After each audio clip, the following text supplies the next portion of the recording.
Hulk, Spiderman, বাবা তোমরা আমাদের এখান থেকে বাঁচাও, আমাদের এখান থেকে মুক্ত করো। আচ্ছা বাবা, আমরা দুজনেই চেষ্টা করছি।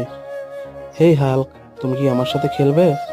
বাবা, টাটা, বাই বাই, আমি খেলতে গেলাম। আরে, আমার ভাই তো খেলতে চলে গেল। আমার বাবা মাকে মুক্ত করতে হবে।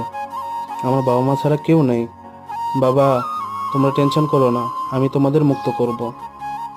হেই স্পাইডারম্যান, তুমি কি আমার সাথে খেলতে যাবে? না না, আমি খেলতে যাব না, আমার বাবা মাকে মুক্ত করতে হবে। এই স্পাইডার, তোমাকে টাকা দিচ্ছি, তুমি চলে আসো। না না, আমি টাকা নিব না, আমি আমার বাবা মাকে চাই। বাবা, তুমি টেনশন করো না। বা তোমরা টেনশন করো না, আমার সর্বোচ্চ শক্তি দিয়ে আমি চেষ্টা করছি। এই তো আমার বাবা মা মুক্তি পেয়ে গেছে। ইয়া বন্ধুরা, আমাদের দুটো ছেলেই আমাদের কাছে আসতে চায়। কাকে নিয়ে আসা উচিত সেটা জানার আগে তোমাদের একটা ম্যাজিক শেখাই। প্রথমেই ভিডিওতে লাইক দিবে, চ্যানেলটি সাবস্ক্রাইব করবে, শেয়ার বাটনে ক্লিক করে মোর অপশানে চাপ দিয়ে ধরে রাখবে। তাইলে তোমরা এই সুন্দর ম্যাজিকটি করতে পারবে। বন্ধুরা, এই ভিডিও দেখে কি বুঝলে, আমরা কেন স্পাইডারম্যানকে উঠালাম সেটা কমেন্টে জানাবে।